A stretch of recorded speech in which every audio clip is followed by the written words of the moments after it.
In the last lesson, we were talking about two big ancient takes on knowledge.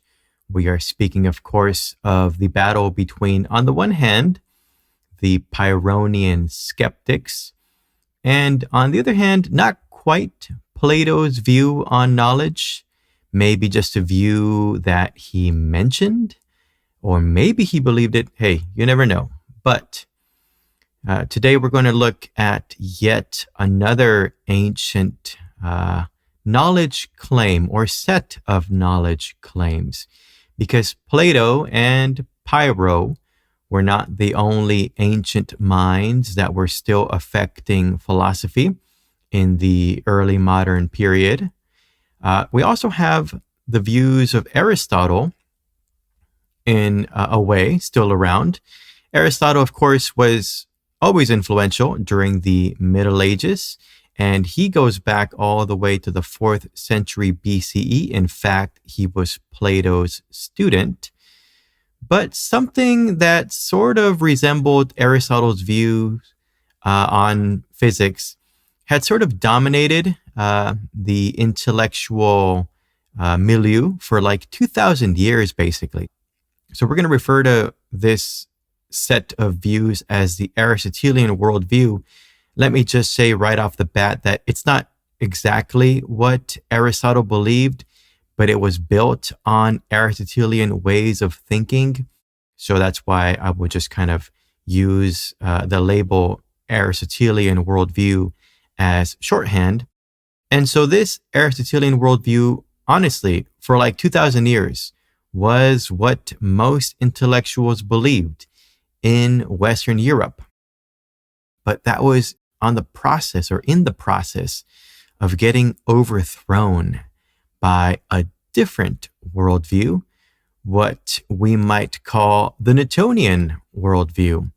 Now, just like in the case of the Aristotelian worldview, the Newtonian worldview wasn't only the product of Isaac Newton, but it's definitely the case that by the time that Isaac Newton publishes his Principia Mathematica in 1687, that pretty much was the death knell for the Aristotelian worldview. So that is a story, or one of the stories, that we'll be telling in this lesson.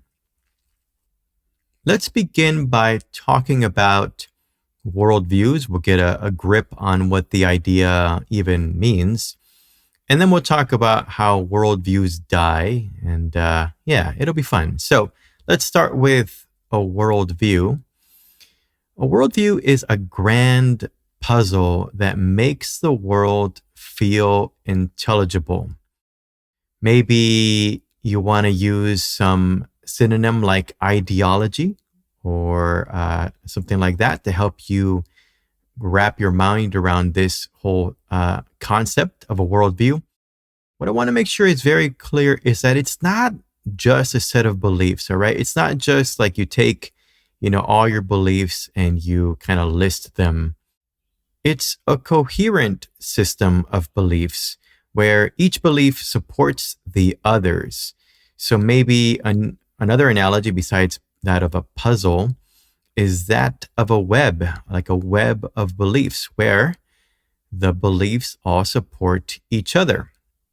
So if you have a worldview, and by the way, you definitely do, it helps you make sense of reality. It's a bunch of beliefs that together help you understand the world.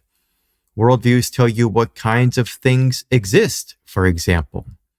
They tell you what counts as an explanation. So if you're like one of my buddies who is maybe one of the most hardcore atheists I've ever met in my life, truly a fire-breathing atheist, I should say. Well, he has his worldview, and it doesn't include the existence of God, of course. And he has his ideas as to what counts as an explanation. For example, if he went to the mechanic and they said something like, "There's ghosts in your engine," I'm pretty sure he would say to them, "I'm taking my business elsewhere." And that's if you catch him on a good day. If he's not being too polite on a given day, maybe he would say something worse than that. But the point is, for him, his worldview just helps him understand that conversation with that mechanic is probably not going anywhere, because what the mechanic gave as an explanation just literally doesn't make any sense to him. And so that is a product of the specific worldview that he has. Maybe most importantly, your worldviews, right? Whatever ones that you hold, you personally, it quietly teaches you how to reason and who or what to trust. So how are you going to get to the right beliefs? Well, my buddy only trusts the scientific process. That is part of his worldview. Maybe you trust the scientific process, but maybe you don't, or maybe you have another set of processes for arriving at the truth. Who do you trust? Well, my buddy trusts, academic textbooks and scholars and peer-reviewed, scientific articles. Maybe you trust those things too. That's part of your worldview. Maybe you trust, priests or shamans or other spiritual leaders, right? So there's all kinds of possible worldviews, and you can sort of frame this lesson as a battle between two worldviews. That's what we're going to sort of look at here. And so maybe I should mention one other thing here about worldviews, and it's basically the fact that people rarely see their worldview. It just, you're not really always, at least, consciously aware of it. You can make yourself consciously aware of it by really thinking about your epistemic positions. But as I mentioned in the last lesson, no one really does that, naturally. It is quite effortful to do that. And so what we mostly tend to do is see through our worldview. We see it like, it's almost like we have augmented reality, goggles, and they're sort of stuck to our head. And if we think about it real hard, we can separate what we see, through our eyes and what we see because of the goggles. But our worldview is sort of like strapped onto us, and it's really hard to not see through it. Okay, well, that is what a worldview is. Now, we are in this lesson considering the Aristotelian worldview as one of the worldviews here on offer. And as I mentioned earlier, it's basically on the way out here in the 17th century. But let's first describe this Aristotelian worldview according to this way of thinking about reality. First and foremost, the Earth is the center of the universe and does not move, right? So there it is, right smack in the center of the universe. There is nothing else you can tell in this diagram here other than basically our solar system, and the stars are nearby, or they are nearer than we now know them to be. Okay, what else is a part of the Aristotelian worldview? Well, there's only 5 elements, and you probably have heard about them: earth, water, air, fire, and ether. Maybe you haven't heard about ether, but that is something that the ancients believed in. Actually, ether they believed in until about the year 1900 or so. I think I have my figures right on that one. They just kind of changed what ether meant, but it's okay. Let's think about the ancient worldview, because the elements for the ancients were very different than they are for us.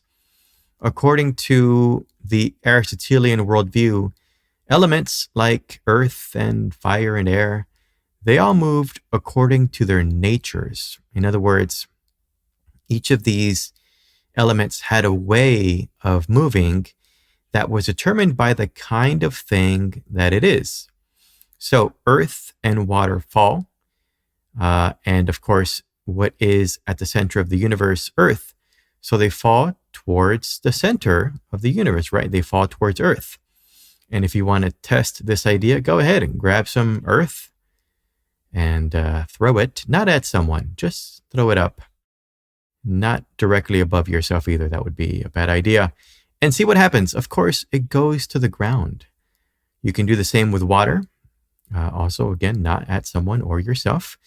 And yeah, the same thing. Toss a cup of just the water in a cup upward, and it will, of course, hit the ground eventually.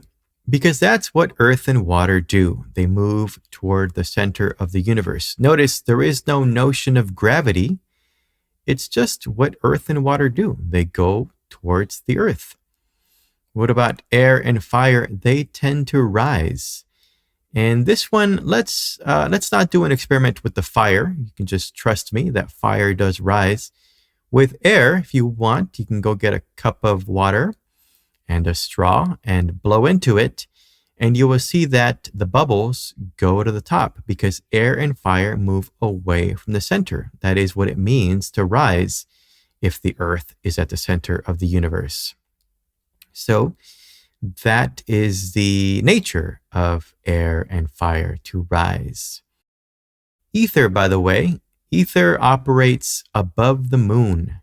So everything below the moon is mostly made out of those 5 elements, or is exclusively, I should say, made out of the 4 elements that I just mentioned: earth, water, air, and fire.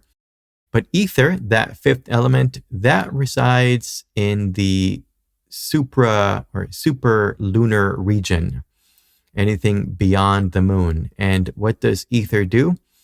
It moves in circles, perfect circles. And so because all the planets are beyond the moon, that is why the planets move in circular motions. It's the ether having its effect on them.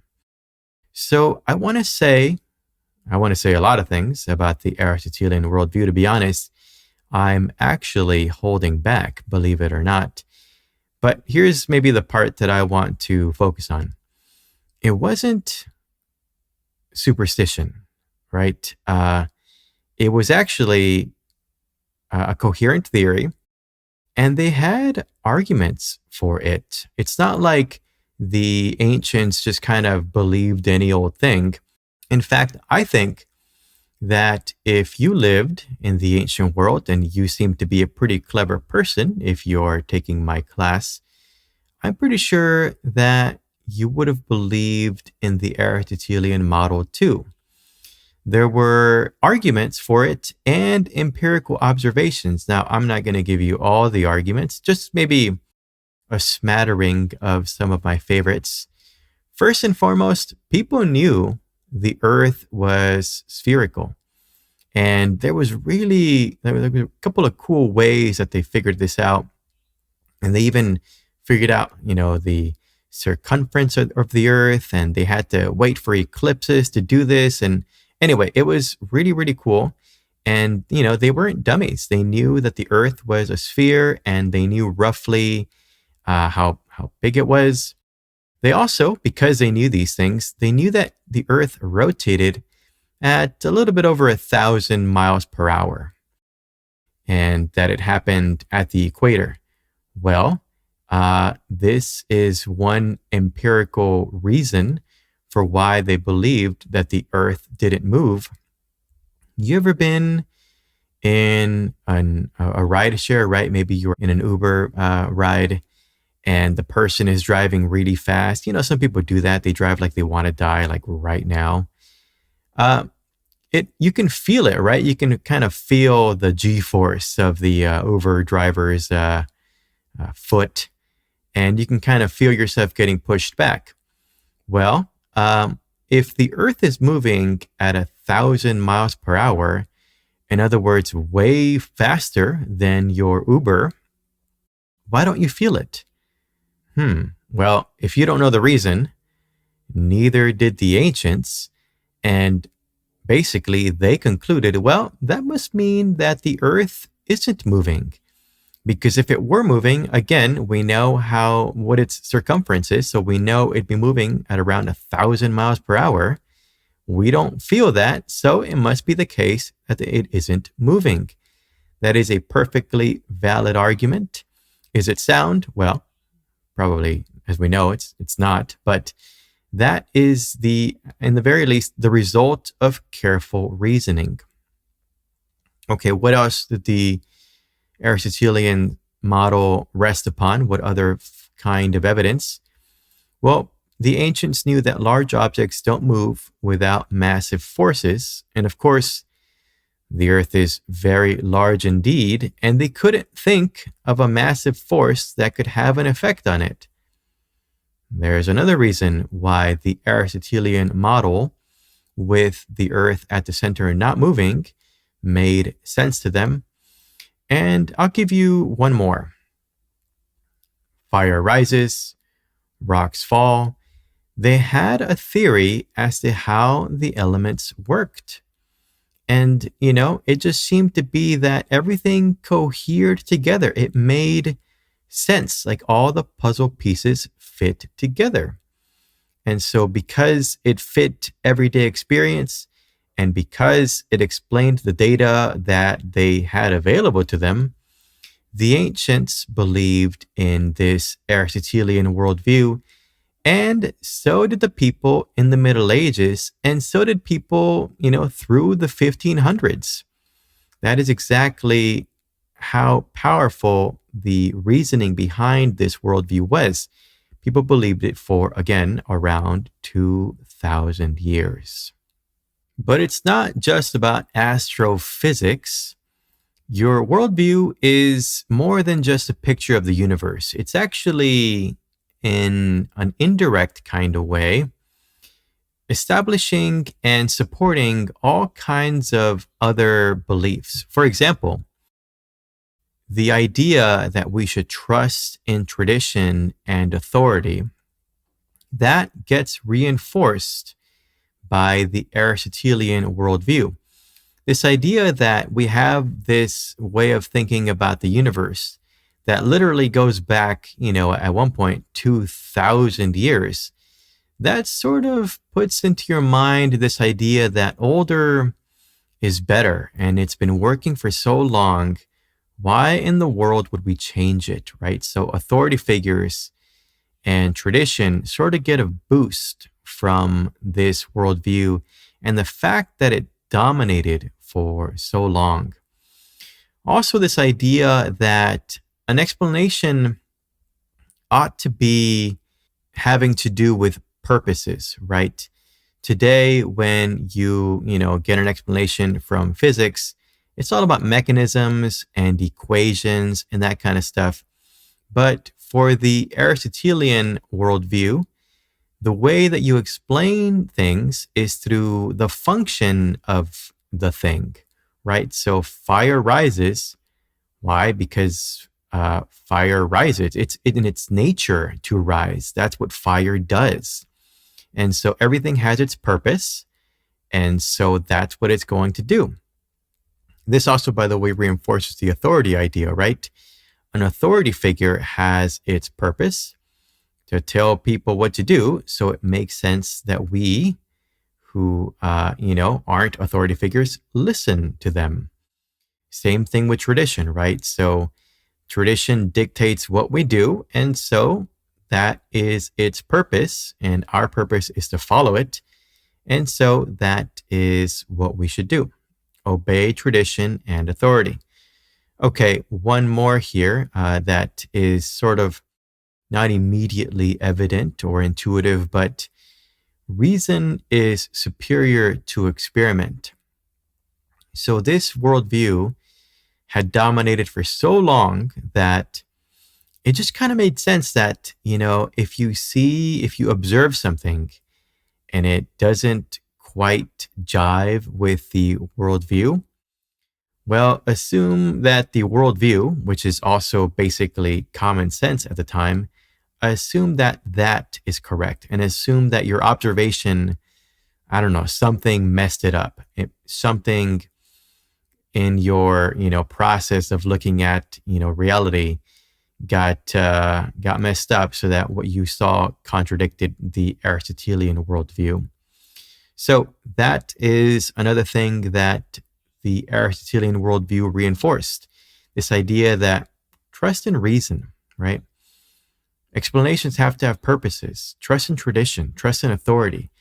It's a different way of thinking, right? And so it's definitely the case that overthrowing this is going to take some heavy hitter names. I mean, if you look at the history of how we moved from the Aristotelian worldview into the Newtonian worldview, those are some pretty big names in there, right? Kepler, Galileo, Newton, right? Even if you don't know what these people argued, you know their names, right? So this was a massive undertaking to defeat this way of thinking. And of course, when it was defeated, well, you can expect that trust in tradition and authority would begin to wane, right? And this idea that experiments, they can't really counter common sense, that also began to go away. So we have to wonder, how do worldviews die? The Aristotelian worldview died. How did it happen? Well, we've been using this analogy of a puzzle. And so the basic idea is that a worldview will survive as long as its central pieces hold. But when those central pieces stop fitting together, when they no longer cohere, the worldview will die. And so for the Aristotelian system, the key pieces are the following. There is an Earth-centered cosmos. There is a teleological structure to nature. That's this idea that all the elements have a purpose and a function. That is what teleology means. There is also the division between a perfect heaven and an imperfect earth. So below the moon, the earth, fire, air, and water, all those elements, they all moved according to one set of rules. And beyond the moon, the perfect realm, that is where ether dominated. And so basically, there's two different sort of realities, if you want to think about it that way.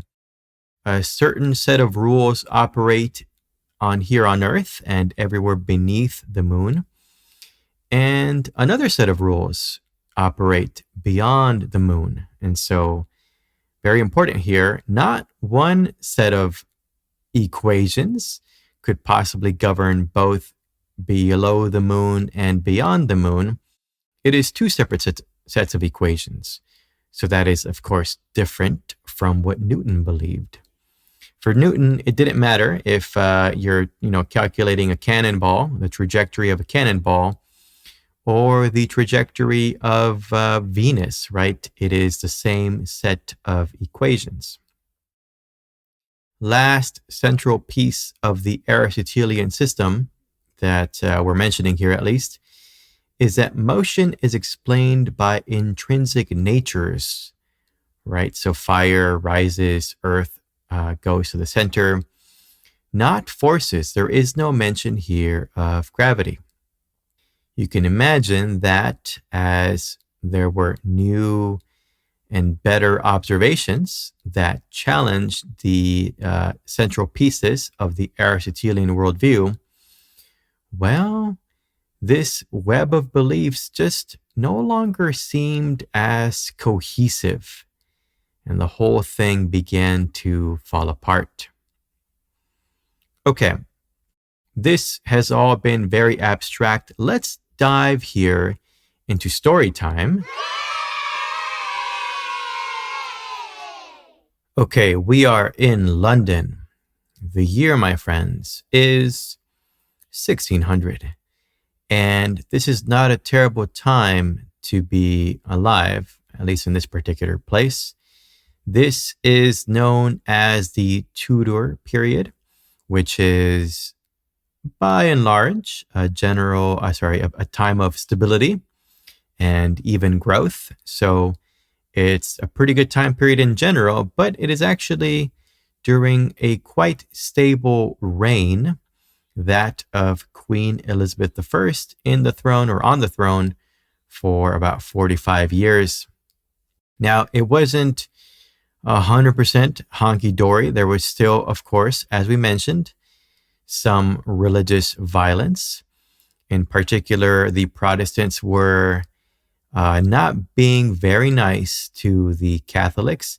But before this, the Catholics had not been very nice to the Protestants. You know how it goes in this time period. It's not very pleasant on the religious dimension. But once, of course, we get beyond that part, though, in other domains, things were looking pretty good. First and foremost, there were some advancements in cartography, which is map making, as well as the study of magnetism, which allowed for, well, a couple of things. First and foremost, better trade. If you are able to navigate more easily through the globe, you can go more places in a more efficient way without losing ships and all that. And trade, for the most part, is always a good thing. And so the fact that you were able to get more ships to and fro to your trading partners and back from them, that would be a good thing if you were living in London. Besides that, good ships and, a lot of practice, a lot of time on the sea makes for a good navy. And so right around this time, the English defeat the Spanish Armada. If you don't know about the Armada, they were basically thought to be invincible. But that was not the case forever. And in 1588, the English defeat the Spanish at sea. Okay, so maybe that doesn't affect you personally if you're not a sailor, but let's just say that you are living in 1600. What does life look like for you? Well, let me just focus on maybe the really important things. There was a rise in literacy, and that actually has to do, maybe surprisingly, it has to do with Protestantism, because the Protestants taught that you need to develop a personal relationship with God. And the way you do that is by reading the Bible. And so that just means you have to read, right? So kind of wild, but Protestant areas were more literate than non-Protestant areas where the Catholics were in charge. Hey, there's also no famine. I'm not saying you're eating burgers or anything like that, but, to live through, to get through a lifetime in the 1600s without famine, that's a nice thing. All right. So that was going on as well. And wouldn't you know it, if you had a little extra cash, you can go catch a play, because there was a guy named Billy, better known as William Shakespeare, who was putting on quite famous, plays, and you can go catch one of those. So interesting times, maybe most relevant for what we are discussing in this lesson and in this course, at least for this unit, is the shift that was more so conceptual and linguistic. So before this time period, the meaning of the word experiment had more to do with, trying something out, seeing how it feels. In fact, if you go to some Latin American countries, like maybe Colombia, or you can just read books by Colombian authors like Gabriel Garcia Marquez, you'll see that they actually still use the word experiment like this. If you want to try something out, you say, lo voy a experimentar. So that is in some places still the way the word is used. But in Western Europe, there was a new use of this same word, and it started in specialized circles, in groups of what we would today call experimentalists. And for them, an experiment meant this: a concertedly artificial manipulation, often using special instruments and designed to probe hidden causes. Of course, this is none other than the more modern notion of a scientific experiment. And this began way back in the late 1500s and was in full swing by the early 1600s. So, this is one other thing that you might have been aware of if you are around in this time period. Well, this is where we bring in a person of interest, someone that is definitely influential in this whole affair.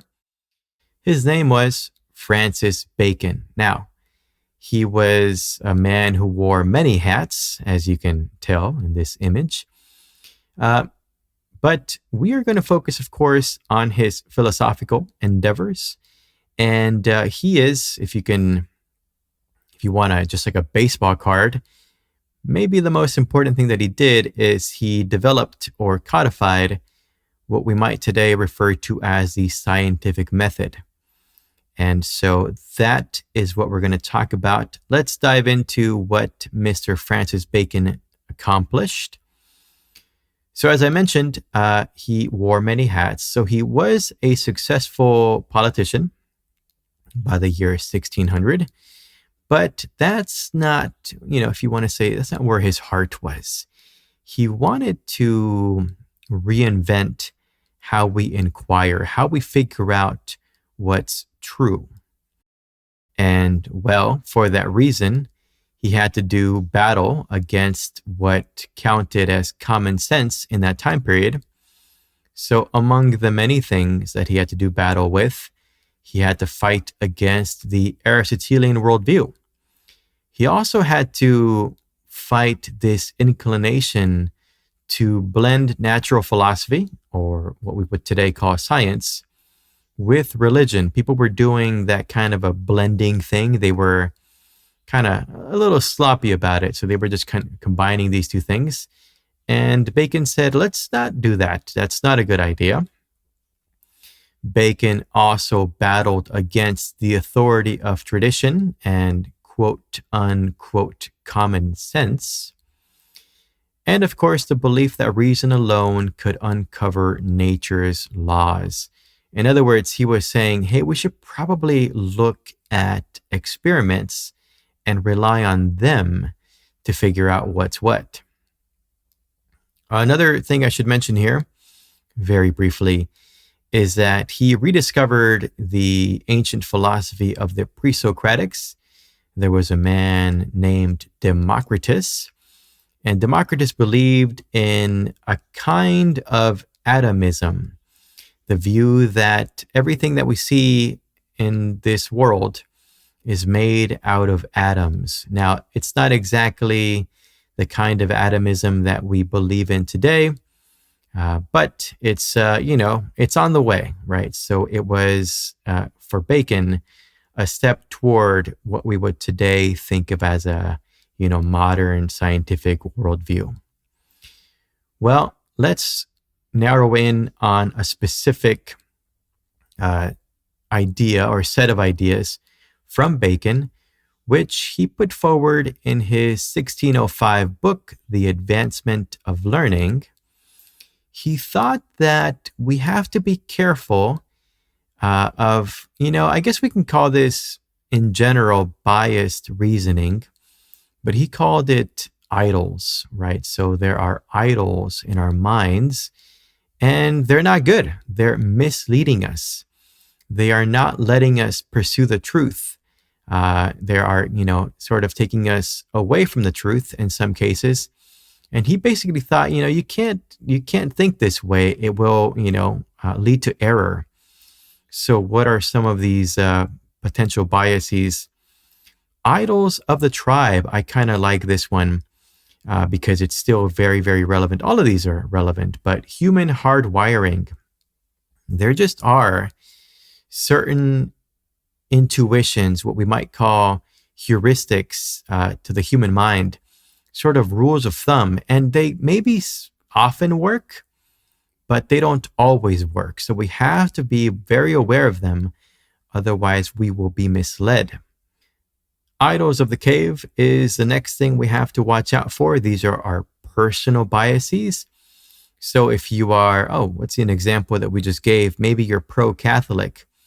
Well, that might mean that if you hear anything that is pro-Protestant, you might automatically, not take it very seriously. So, because of your personal beliefs, you don't even look at data and evidence and information in an objective way. Also, there are the idols of the marketplace. So sometimes we hear things, especially in politics, and you kind of hear it over and over and over again. And you kind of just get used to the idea that maybe it's true. And so you repeat these things, even though you don't actually have good evidence for these. Got to watch out for that too. Idols of the theater is the final one. And those are inherited philosophical dogmas, like the Aristotelian worldview. You have to, once in a while, question your philosophical assumptions. If you don't, they are dogmas, and, maybe you don't actually have good reasons for believing them. And so after Bacon thought long and hard about how it is that we should inquire, and he tried to get rid of all the idols in his mind, he came to a conclusion. Bacon said, to know something, what it means to know something is to have the ability to make it or control it.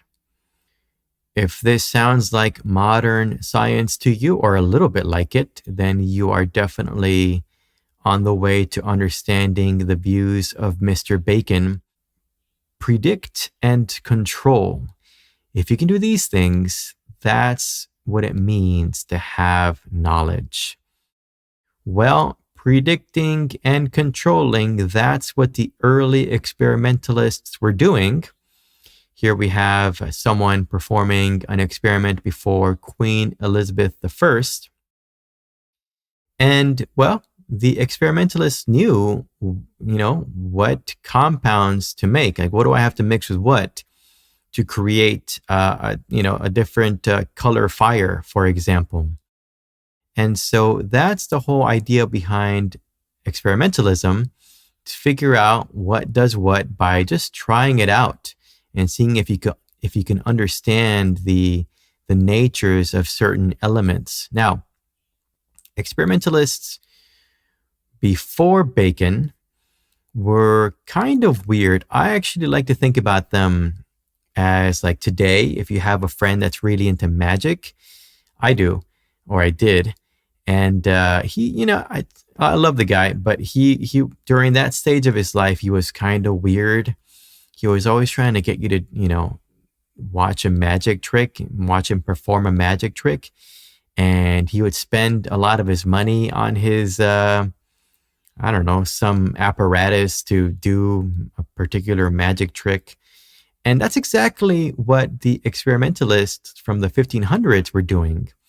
They would actually get criticized because they would spend their fortunes on their research, and they would ignore their familial duties, right? They would miss their friend's wedding because they're over here trying to measure an eclipse or whatever, And so generally speaking, the experimentalists were seen as oddballs, as kind of quirky. And and some people actually did call them magicians. But the experimentalists loved Francis Bacon because what is he doing, right? He's providing a justification for basically the way they've chosen to live their life. And it's very telling, right? There was sort of a subculture going on here, because what did Bacon call his new applied science? He called it magic. All right, we'll get into Bacon's view next.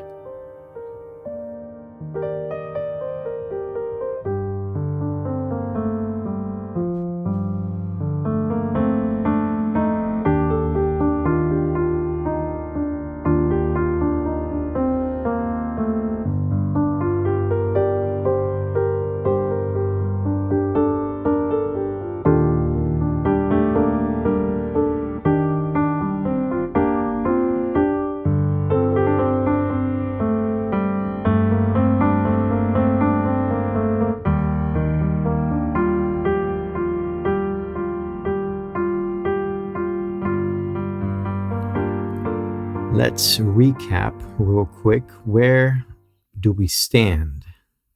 Well, the Aristotelian worldview is starting to crumble. There is this interesting group of eccentric outliers that we are calling the early experimentalists. And there was really no science yet. If anything like science were to arise, you needed a method or an identity. And that is exactly what Francis Bacon provided, or at least the blueprint of a method. And what Bacon did was he replaced the idea of certainty that was found in the Aristotelian worldview and put in its place the idea of progress, that through repeated observations, a community of practitioners could, over time, begin to understand nature. Bacon also replaced quote unquote common sense with experiment.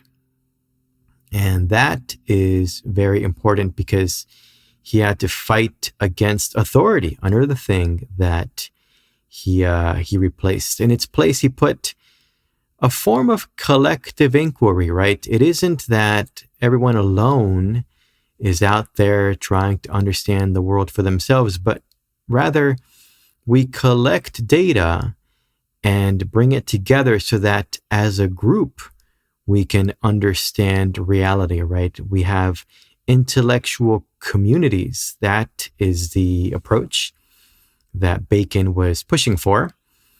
And by the way, he did give us an early model of what might be called an academic society.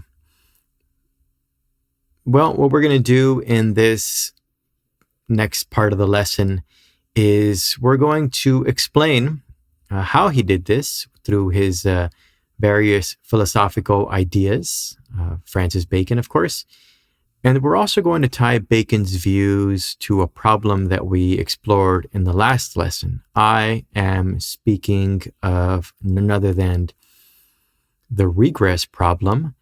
And this regress problem is going to stay with us, right? So let's go ahead and call it dilemma number 1. How do we solve the regress? Bacon will be the first person that will be offering a solution for us, and we will cover that today. So let's go over some important concepts, and we're going to go ahead and start with empiricism. Empiricism is the view that knowledge is rooted in experience and observation. So this directly goes against the views that were held in the Aristotelian worldview, right? The central doctrines of the Aristotelian worldview, because, it was all about older is better, and through pure reason, we can seek to understand things, right? In some parts of the Middle Ages, if they wanted to understand reality, all you needed to do is look at scripture and apply some logic, and presto pasta, you got what you need. that is so not empiricism. For an empiricist, the starting point is investigating the world, right? So you're building knowledge bit by bit. Fun fact and sidebar, Aristotle was an empiricist. Now, I mentioned in the first half of the lesson that what we are today calling the Aristotelian worldview is not exactly what Aristotle believed, because Aristotle, again, around in the 4th century BCE, he said what he said, and he was immensely influential, so much so that the church, when it took over in the Dark Ages, basically wanted to use Aristotle's intellectual clout and kind of had him as a figurehead, but his views were expanded upon and modified. Even though Aristotle had no idea about Christianity because he was around centuries before it came about, his views were fused in there with medieval Christian theology and biblical commentary, which was all the rage during the Middle Ages. And so what we today call, or what we are in this lesson calling the Aristotelian worldview, or Aristotelianism for short, well, that was just not what he believed. It had some chunks that Aristotle believed, but by the time period we are studying, Aristotelianism had become more so text-based, right? It wasn't experimental. Not that Aristotle really performed experiments. If he were around today, he would have been a biologist, but it was less, I guess maybe this next bullet point is a great one to make the difference very clear. It wasn't authority-driven, right? Aristotle thought that observation mattered, and this aspect of his philosophy became less emphasized over time, especially as his ideas became Christianized. Aristotle, of course, did focus on purposes, but maybe not exclusively, right? So this is sort of a different emphasis here as well. And, as I mentioned earlier, Aristotle thought that observations matter. So if you saw an observation that conflicted with an existing theory, maybe you need to reconsider that theory. So he was much more modern than Aristotle was, than what we are calling the Aristotelian worldview. But I had already mentioned that. I want to reiterate that, though. It is important that Aristotle, the man, and his views are different from what passed as the Aristotelian worldview in the, let's just say, Middle Ages through the 1500s. So, wanted to make that quick mention there. Aristotle was an empiricist, as was Bacon. Bacon, though, also seemed to endorse something like pragmatism. Pragmatism is a view that abstract concepts like truth or value, these are just tools for thinking, and they are to be evaluated based on how useful they are. So what does that mean?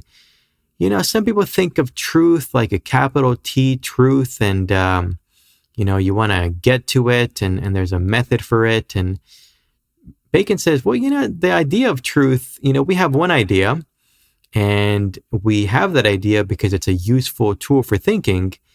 And as soon as we find something more useful, well, then we should adopt those new ones, right? Don't cling to tradition for the sake of tradition. The idea of truth that we should keep is just the most useful one we've come up with. And so the way that you can kind of maybe already tell, the way that he's going to argue against the Aristotelian worldview is that, hey, I think we have a new, better way for thinking about truth. And so if that is the case, Bacon is sort of like a proto-pragmatist. Now, pragmatism really took off in the 20th century, So we can't just, call him a pragmatist, but we can say he's proto-pragmatist, right? He's in that same flavor, that sort of ethos of the pragmatists, right? And I'll give you some examples here. For Bacon, an idea is valuable if it predicts, controls, or reveals patterns, right? An idea is not valuable just because it's old. It has to do stuff, right? So this is where this idea that knowledge is power. Knowledge is the power to predict, to control, to inquire into hidden causes, to understand. And so that is very important for Francis Bacon. Knowledge, by the way, Bacon believed is for the relief of human suffering. Whereas in the Aristotelian worldview, that's not really something that is emphasized very much. But for Bacon, the reason why we should look into reality is to make the lives of regular people better. And the way we do that is we predict, we figure out what's hurting them, right? And then we try to get that away from them. So that is another very important reason that, it seems like Bacon has some pragmatist ideas, right? That's exactly what in the 20th century, the pragmatists were saying. Also very important and very much in the pragmatist vein is that Bacon thought that inquiry is a collective practice, right? It's something that we engage in as a community, like in an academic society, right?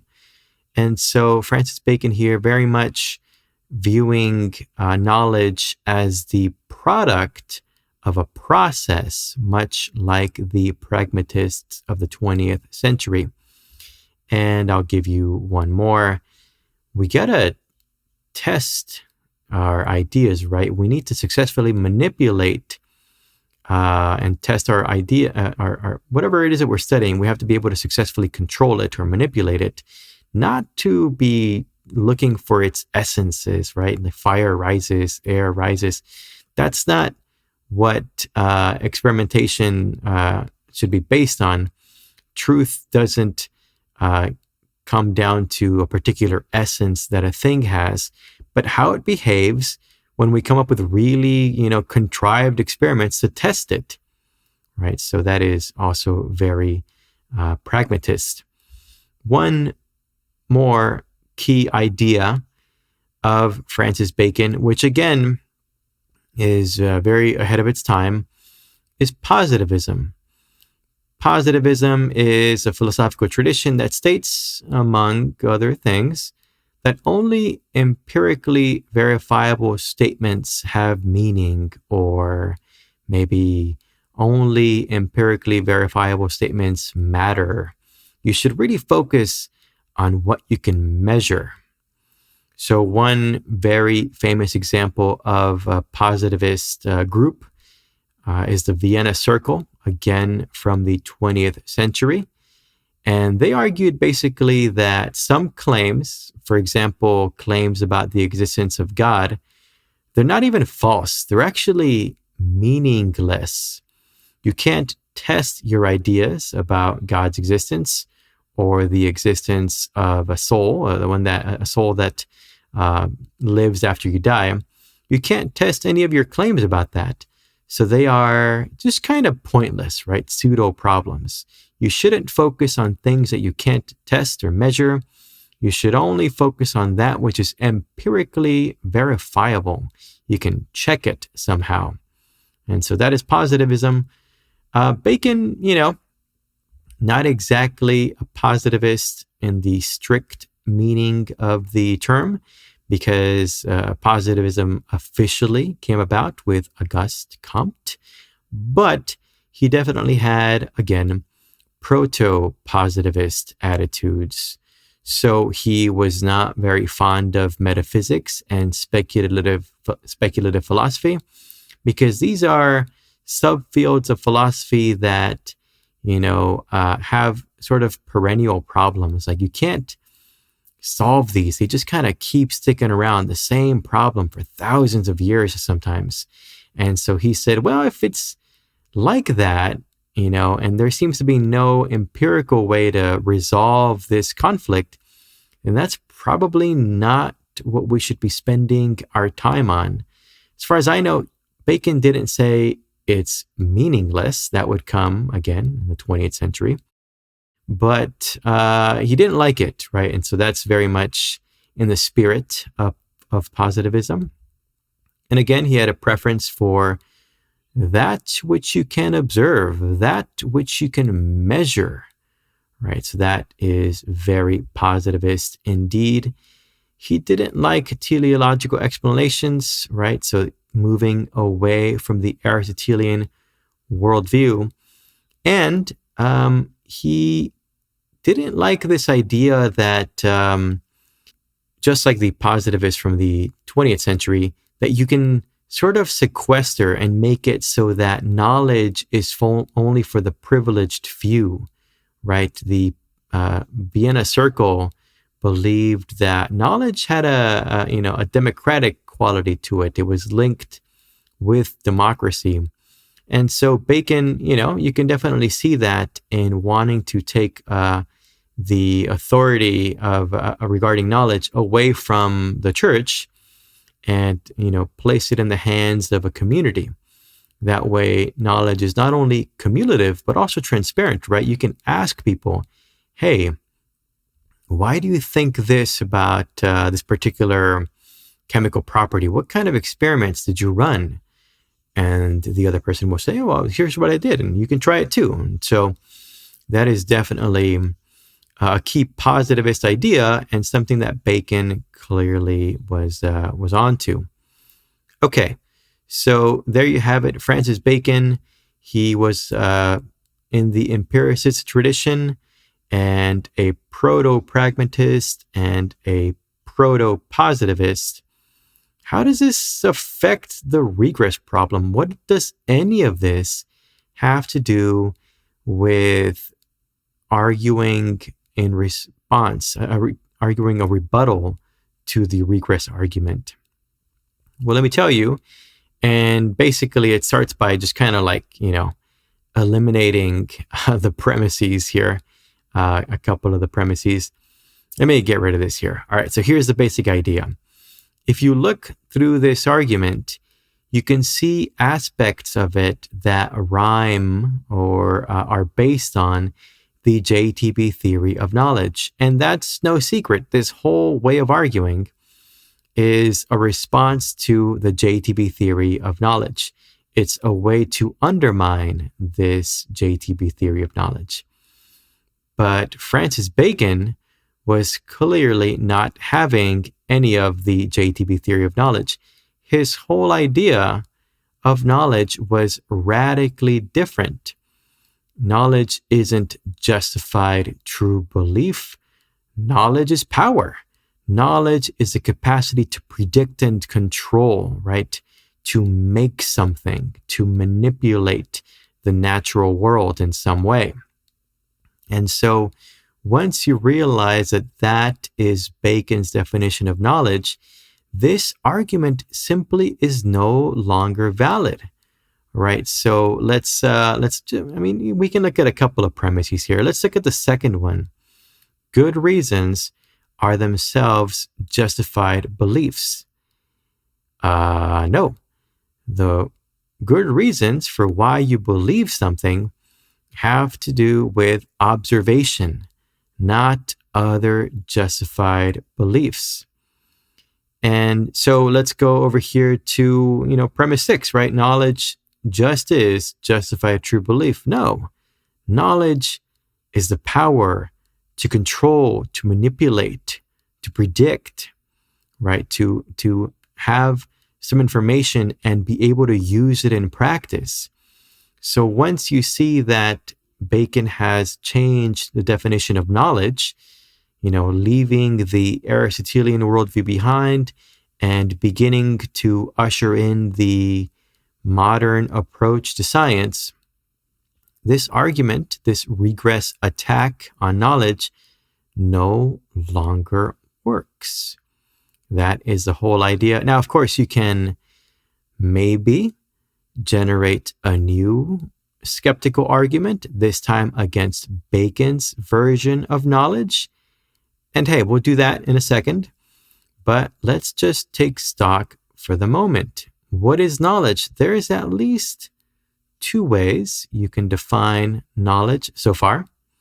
There is the Platonic account, or maybe Plato didn't believe it, but a view that Plato mentioned, the JTB theory of knowledge.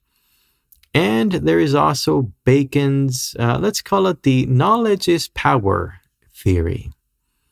All right, so those are the two views so far as to what knowledge is. Okay, well, that's some pretty good progress. And maybe you like Francis Bacon's theory already. You're saying, oh, there you go, the regress is toast.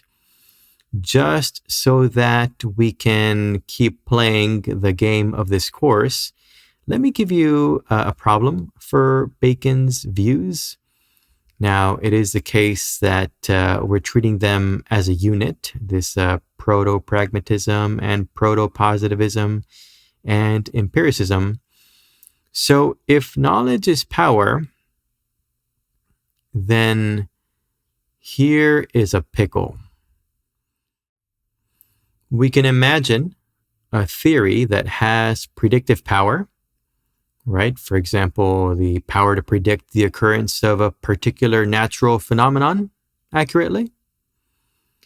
And it can even have explanatory power, this theory, right? That is the capacity to explain why something occurs in a certain way, right? Why phenomena occur the way that they do. And yet you could still be, in fact, completely inaccurate and wrong. Okay, so again, a theory can have predictive and explanatory power, and yet still be way off the mark. Well, the example that I'll give you is the Ptolemaic system, the geocentric model that Ptolemy argued for. We can also talk about some other ones, but let's just talk about this right here. Now, Ptolemy was around a few centuries after Aristotle, and he basically figured out how to map the movements of the planets so that you can basically tell where they are.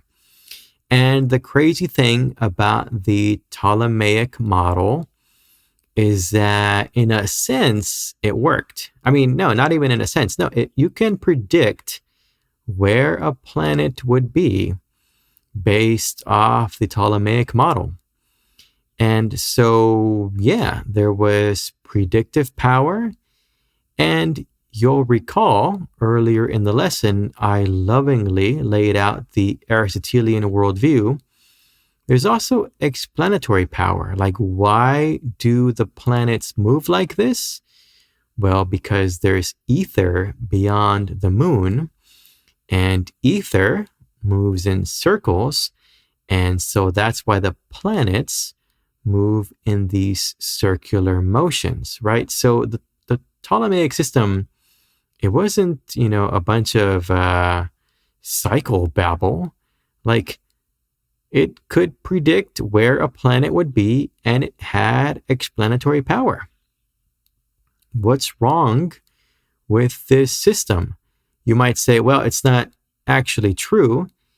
Yeah, but that's not what Bacon is focusing on now, is it? Bacon says you have knowledge if you can apply that information in practice, if you can do something with it. And guess what? Ptolemy did do something with his information. He could predict where a planet would be in 3 months. He could also explain, this is why it moves like this, because of ether. So if I can sort of nutshell the problem with a potential skeptical argument against the Baconian knowledge is power theory, it's basically this. It's like maybe the JTB theory of knowledge had the bar for knowledge way too high so that it's not clear that you can ever actually, go over it. But maybe Bacon has the bar for knowledge way too low. I mean, it's not entirely clear why the Ptolemaic system isn't knowledge for Francis Bacon. That's not good, right? And I mean, I guess you can say, well, there's empirical findings that didn't jive very well with the Ptolemaic system. But at least until those empirical findings were brought to light, this would count as knowledge. Now, maybe that doesn't bother you, or maybe it does. So let me give you some food for thought here, because it just is a historical fact that all kinds of things are around for a very long time, and people treat it as knowledge. And, it seems like, oh, yeah, this is how, the body works, for example. But in retrospect, we're like, oh my God, you were so off the mark. I shouldn't say, oh my God, oh my gosh. They were so off the mark. There's no way that counted as knowledge. Let's talk about bloodletting. Bloodletting was around for a super long time, way past its usefulness, because it was never really all that useful. I mean, I guess it was useful for certain things, but they use it for almost everything, right? And lots of people died because of it with no apparent benefit. There's this awesome book called Bad Medicine. The author's last name is Wooten. I think that's how you pronounce it. Anyway, he basically said that, there's big chunks of time, huge, thousands of years, basically, 2 millennia, you might even say, where you were better off staying away from the doctor, right? They were causing more harm than good. And a historical figure as late as George Washington was a victim, if you want to call it that, to bloodletting. So George Washington died due to complications from bloodletting. So this is a terrible, terrible practice. But for a long time, they just couldn't tell that it really wasn't working. And so as far as they knew, they were making things better. And now we know better. But do you want to say that what they were doing was knowledge, right? Did a physician of the, let's just say the 1100s, right, the late Middle Ages, would their, the things in their heads, would their beliefs count as knowledge to you? If you don't think so, then it's not clear that knowledge is power is a good enough definition of knowledge, right? Let me give you another one here. Uroscopy. All right, this is going to get gross. I'm sorry.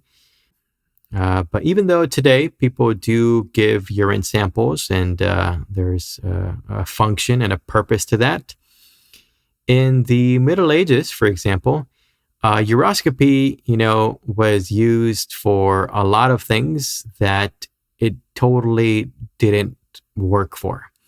So physicians would grab urine samples from people, and they would look at the color and the clarity, right? Is it very cloudy or is it clear?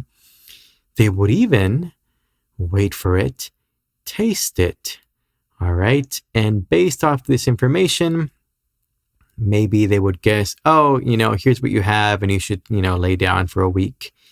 And maybe they were right sometimes, but for sure they were wrong other times. For starters, there was no germ theory. So obviously sometimes people were sick from bacteria, for example, and the doctor in question wasn't able to say that. So whatever that person said, they were definitely wrong, right? The right answer was bacteria, not whatever else they said. Also, sometimes they would basically try to predict your future by, via your urine sample. And no, that's just, I'm not even going to explain why that's not true. That's just not true. And so uroscopy, not a useful practice, but it lasted for a very long time. And it seemed useful to people, to doctors, right? And so, well, do you want to count that as knowledge for them? It seems like Bacon would have to. Today, we want to look at this and say, what the heck? No, that is not medical knowledge, right? So how do you feel about Bacon now? Maybe you think that you can respond to this criticism, or maybe you're saying, what's the next view? Tell me the third one. Okay, let's do one more here because it's also disgusting. Couching for cataracts. So this didn't work. Not really. Not how we treat cataracts today. Cataracts, if you don't know, it's when the lens gets cloudy. And they would basically cut your lens up and shove it off to the side. And if they didn't blind you, it still didn't really work. And that is 1,000% not how cataracts are treated today. So, it still is the case that some might occasionally go through this procedure and actually see better afterward. Do you want to count that as knowledge? If you are siding with Francis Bacon, well, the surgery was successful. You did reduce someone's suffering. Your knowledge is a power to create the ability for someone to see again in a non-cloudy way. So it almost seems like Bacon would have to say, right? Oh, this is knowledge in that particular case. But many people see this in retrospect and say, "Oh man, I don't want to count that as medical knowledge." Maybe you do, maybe you don't. What are our options at this point? Well, it looks like we have to keep digging. Maybe we can respond to these objections and defend Francis Bacon, or maybe there's another view that we can take on what knowledge is, or maybe there is yet another way to respond to the regress argument and somehow defend the JTB theory of knowledge. We'll start to look at those other options next time.